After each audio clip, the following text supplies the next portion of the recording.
You are Locked On Gators, your daily podcast on the Florida Gators. Part of the Locked On Podcast Network, your team every day.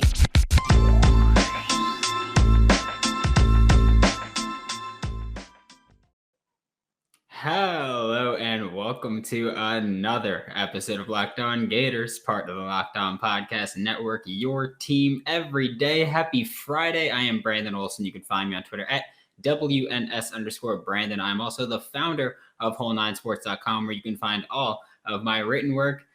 It's game day. Well, tomorrow's game day, but it's the last episode before then, so we're chilling here. Today, we're going to go through a full game preview, starting with offensive keys to victory, defensive keys to victory. Then we'll wrap up by talking about some things that I'll be keeping an eye out for tomorrow's game.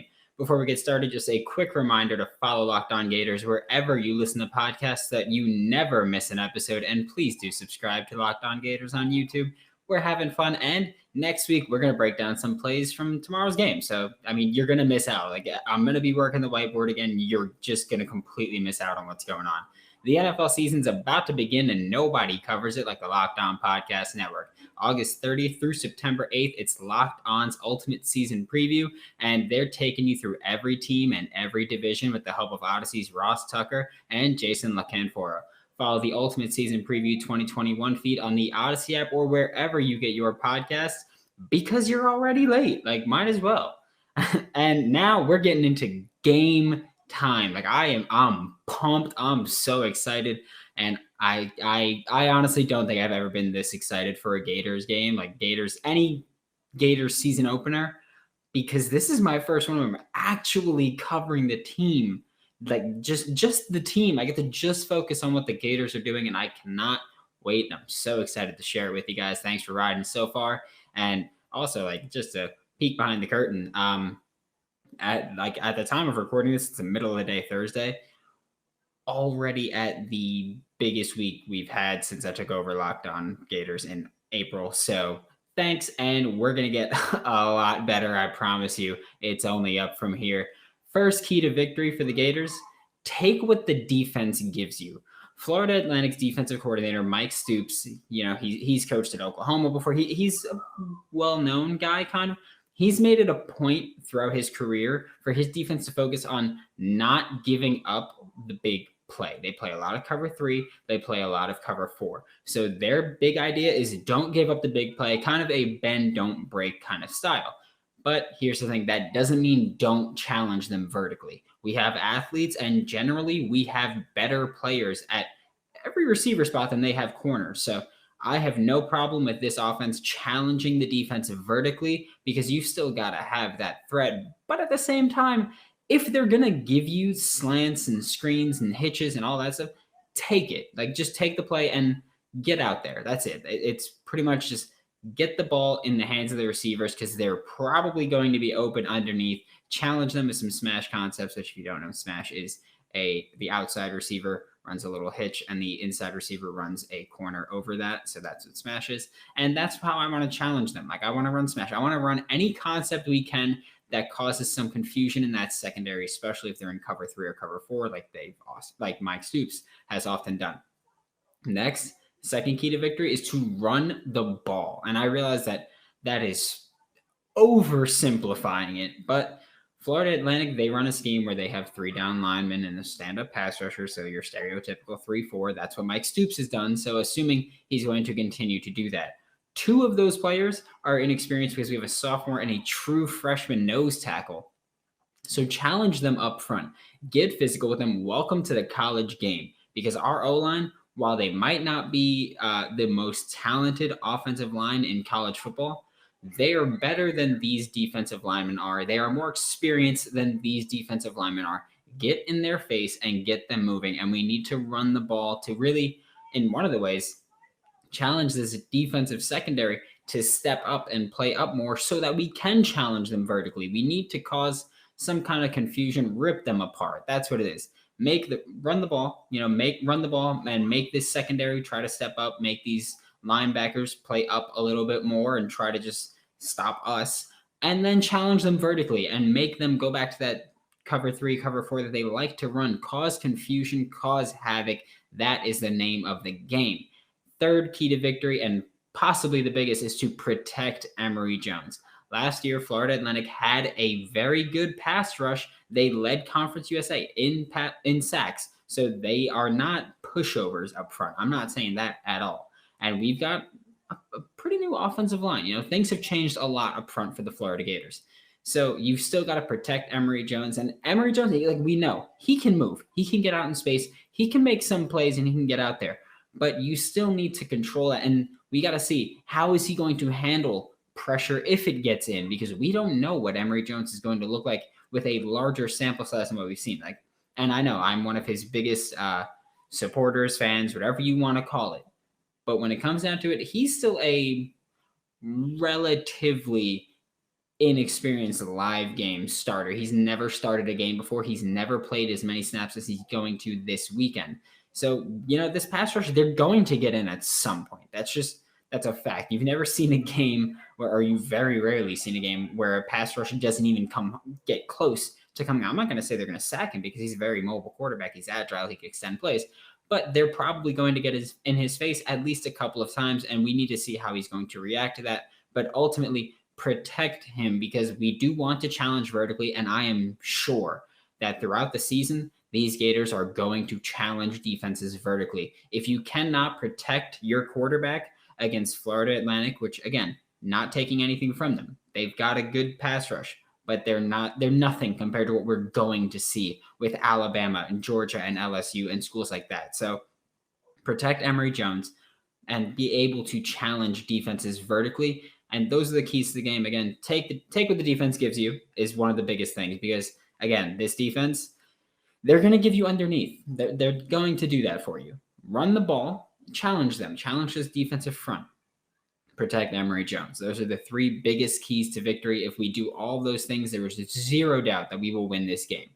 As we build the anticipation for the football season, which is, again, tomorrow is the first game. Let's start building our bodies too. Built Bar is the best protein bar on the market. And yes, all this coconut brownie chunk. I don't like coconut, so I'm not going to praise you. Sorry. Chocolate grasshopper, not going to do it. And I'm not into spicy. So there's a spicy Built Bar, which still sounds weird, but not into it. I'm into salted caramel. I'm into, any caramel, any just normal cookie. Like I'm into it. Any normal brownie, no coconut, I'm into it. They slap. If you're trying to eat clean, but you've got a sweet tooth like me, that is no longer a problem. Built Bar is your low calorie, low sugar, high protein, and high fiber solution. You can even enjoy Built Bar if you're keto. Remember to use promo code LOCKED15 to get 15% off of your next order. That is LOCKED, LOCKED 15 to get 15% off of your next order at BuiltBar.com. Now we're looking at defensive keys of the game. First and foremost, get physical with these receivers. They don't want it. Like I'm letting you know that for a fact. They don't want us to get physical with them. They will want no part of it. Every defensive back should be getting physical if they're on the line. Of course, if we have safeties deep, I don't want them getting physical and getting penalties. But I do want our corners at the line of scrimmage, press them. Let them know you're there. Let them know that they are going to have you in their face all night. That's a huge thing for us. It's also important to note that Florida Atlantic offensive coordinator Michael Johnson, if he's shown us anything in his coaching career, he's shown us that he's going to want to spread the field and challenge defenses horizontally, not necessarily challenge them vertically. So we're going to be looking at wide receiver screens and bubbles and all these little short routes. Get in their face and don't give them those short routes. If they want to get the screen, make them earn it. That's a big thing. Make them earn the screen. Make them earn the bubble. That's what we need to do. We need to challenge them at the line of scrimmage. Do not let them get into releases. Do not let them get free releases. Don't let them get clean. You need to get in their face and challenge them up front. Let them know who you are immediately. That's a big thing for us. Stopping the run is another huge thing that we have to do, because Florida Atlantic last year, Willie Taggart, he showed us that he wants to run the ball. And sure, it could in part be that their quarterbacks last year were less than spectacular. This year they've gotten Kosi Perry. He transferred there from Miami, of course. But Willie Taggart last year showed us that he wants to run the ball. They ran it like 40 times a game.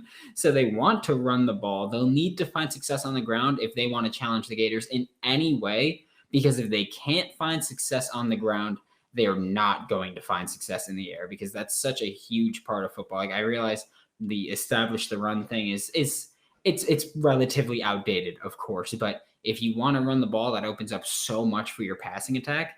So the Gators cannot let Florida Atlantic run the ball at all with any success. And that's probably the part that I'm most worried about, because our linebackers last year, less than spectacular. I'll say that again. They're less than spectacular. So our linebackers really need to step up. And I know that I've seen some previews be like, oh, the Gators linebackers are phenomenal. They're going to be a powerhouse. So what has shown you that? Like, where have you seen that's the impression you get from us? That's not something that the Gators have done. And it's something that we really need to step up. Last year specifically, our linebackers were not as good as they should have been, especially with like TJ Slayton, like eating up blocks. It was unacceptable last year, the run defense. It needs to improve. And I want to see it. We need to see it right now, because if we can't stop the run against Florida Atlantic, it's going to, one, open up a ton for their offense, which is going to hurt us. That's just a fact. And two, if we can't stop Florida Atlantic, we're not going to stop Alabama. We're not going to stop Georgia. We're not going to stop Kentucky even at that point. We need to stop the run early and show that, these linebackers, we're good to go. Like, we're good to go. We can stop the run. We're willing to accept that challenge. Don't let them get going, and this will be a wash. It's as simple as that. And the final key to victory for the defense, disguise your looks up front. And, I know that I've spoken about that so many times. I'm going to speak about it again next segment. I'm letting you know that now. But disguising your looks up front, this game specifically means so much, because N'Kosi Perry, throughout his college career to this point, has struggled when facing defenses that are creative with just their looks up front, their coverages in the back. He's struggled. I mean, granted, he's struggled in his career just to do anything, because I'm not going to just keep bashing the kid, but he's struggled throughout his career. And he struggled especially when he plays against defenses that are creative and disguise their defensive front, their defensive coverage, everything. We need to do that and force him into making these mistakes. If we do that, 3 turnovers is the minimum that we'll see from him. Disguise the fronts, whether you're sending blitzes, whether you're dropping 8 in coverage. I don't care if you're dropping 11 in coverage. It look like you're doing more. That's the big thing. And I mean, N'Kosi Perry, aside from the bowl game where De'Aaron King tore his ACL, he hasn't played meaningful football since October of 2019. Like, this is a guy that he hasn't really played much. And again, Oklahoma State is who he got to play against in the bowl game. They're not known for being super creative or strong defensively. So that's a big thing. The Gators show some different looks. Get N'Kosi Perry thinking, get him making mistakes, because I promise you, if you get in his face and you show different looks, disguise different coverages, I don't care what you're showing. I just want you to get creative. I don't care what you're showing, and I don't care what you're calling. I want you to get creative. And I think that alone will force just errors throughout from N'Kosi Perry. He's been practicing with the team. Sure, he's been practicing for years, but he hasn't been playing live games like that. Like I said, he hasn't played since he went, I think it was 10 for 24 against Pittsburgh in October of 2019. Like, he's not ready for this. He's just not. And I'm not looking at the 10 for 24 now. I just want to clarify. I was looking at it previously, but I'm not looking at it now. So I'm pretty sure it's 10 for 24 against Pittsburgh, and then he got the hook. So yeah, like he's not ready for a defense that's going to show different looks and show variety. He's just not that kind of guy that's going to adapt like that. And he's not that kind of guy that's going to be able to produce like that. Think the Gators have a shot at the Natty this year? If you're confident, BetOnline currently has plus 2,800 odds. And I'm just saying, I already took them. And you're going to have to take them today or early tomorrow, because they're going to get locked and you're going to lose this opportunity. And you don't want to lose lose this opportunity. Trust me, because the odds are only going to get less favorable for you. That's how it works when you start winning games. BetOnline is the fastest and easiest way to bet on all of your sports action. BetOnline even covers award shows, TV shows, and reality TV with real-time updated odds and props on almost anything you can imagine. It is the best way to place your bets, and it's 100% free to sign up. Head to the website or use your mobile device to sign up today and receive a 100% welcome bonus on your first deposit.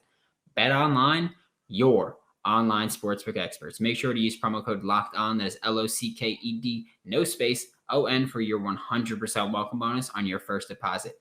And here are some other things that I'm going to be keeping an eye out on for this weekend. I want to see how much we're going to show offensively.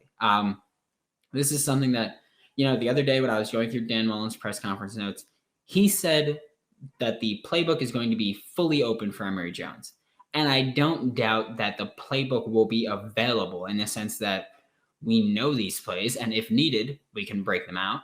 But I feel like the Gators for the first 2 weeks of the season might keep things close to the vest. We've got Florida Atlantic, we've got South Florida, and then we've got Alabama. So that's one benefit of playing Alabama early or playing a powerhouse early, is that, you could probably get by the first week or two not showing all of your cards. And that's going to be a big thing for us because Alabama, they're smart, they're good, and we're going to need to be on our A game if we're going to walk away with a victory. So why not try some, little trickeration there? Keep things close to your vest in these first 2 games and be able to do whatever you want against Alabama and show whatever you want without them being able to be prepared for it. I think that's a big thing that I think we're going to play it safe and keep things simple, read options, handoff, screen, bubble, slants, whatever, and things that you've seen last year.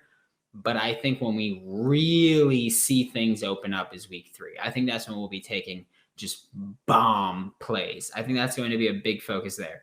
And next, what will our defense look like? I mentioned this last segment, and I've mentioned it yesterday, and I mentioned it the day before, and I mentioned it the day before, and the week before, and the week before that. I want to see what this defense is going to look like because, again, if our defense repeats what they did last year, get rid of Todd Grantham. Like that's unacceptable because this defense needs to really step up. And I know I've spoken so much about getting creative and disguising your fronts and rotating who's on the field at what point, who's at what position at what point. But trust me, you need to be able to do that. You need to be able to disguise your fronts, disguise your team, and I said it offensively, the key is to cause havoc. Defensively, the key is to cause havoc also. Just be like a tornado coming at you at every time. You never know where it's coming from, who's going to bring the pressure, who's dropping back, who's showing. We need to create confusion because our defense last year did not do that enough. And it showed because we constantly got exposed in the secondary and in the run game, of course. But we need to be able to make these quarterbacks make poor decisions. That's what we need to force. We can't just sit back and hope that they make bad decisions. We need to force them into making bad decisions. That is going to be a key for this team to find success, for this defense to find success, and to put this offense in the best position to succeed, because at this point, the defense is more experienced than the offense. The defense needs to rise up because, again, I'm expecting big things from this offense. It's an athletic group. It's a group that I have a ton of faith in and I know has a ton of potential. It's still inexperienced, though. This defense, you've got to step up. You've got to rise to the occasion at this point. And we need to see them. Again, we might not see it happen this week. We might not see it happen next week. That might be another thing we keep close to the vest until the Bama game. But I'm still going to look at what we're going to do and what we're going to show. And finally, which running back is going to emerge from the backfield? We've got 4 or 5 running backs that at any time I think can go off. If you're a fantasy football player, think of it as the 49ers last year. It was we don't know who's going to go off. And again, I don't know who's going to go off in this Gators backfield at all because they have so many talented backs. And I'm so excited because this is a team that I think is going to want to run the ball a lot. But who's going to establish themselves as as the alpha. I get it's always going to be running back by committee, most likely, but who's going to get the most carries? Who's going to get the bulk of the workload? Who's going to make the most with what the offensive line gives them? Because again, this isn't an offensive line that's going to knock anybody off their feet figuratively, maybe physically at some point, but they're not going to blow anybody away. So we need to see which running back is going to create for themselves, who can turn a loss into no gain, who can turn a loss into a short gain or a big gain, who's going to be a home run hitter. There are so many questions in this backfield, but the thing is, it's not about talent, or it's not about do we have a talented backfield. It's about who's going to be the most talented of an already talented bunch and who's going to make the most of their opportunities. But that about does it for today's episode of Locked On Gators. Join me Monday as we'll have a game review to talk about, because by the next time we speak, the Gators would have played their first game of the season. It's a beautiful time of the year. Once again, my name is Brandon Olson. You can find me on Twitter at WNS_Brandon. You can find all of my written work with Whole Nine Sports as at WHOLENINE Sports. Be sure to check out Locked On Fantasy Football, hosted by Vinny Iyer, part of the Locked On Podcast Network. I don't know about you, but I've got a fantasy draft tonight. I had one on Monday. I drafted Cam Newton. He got cut the next day, so that was beautiful. And I've got 2 more next week, so I'll be getting all the help I can from Vinny. Betting on the Gators doesn't have to be a guessing game if you listen to the Locked On Bets podcast hosted by your boy Q and handicapping expert Lee Sterling. Get daily picks, blowout specials, wrong team favorite picks, and Lee Sterling's lock of the day. Follow the Locked On Bets podcast, brought to you by BetOnline.ag, wherever you listen to podcasts.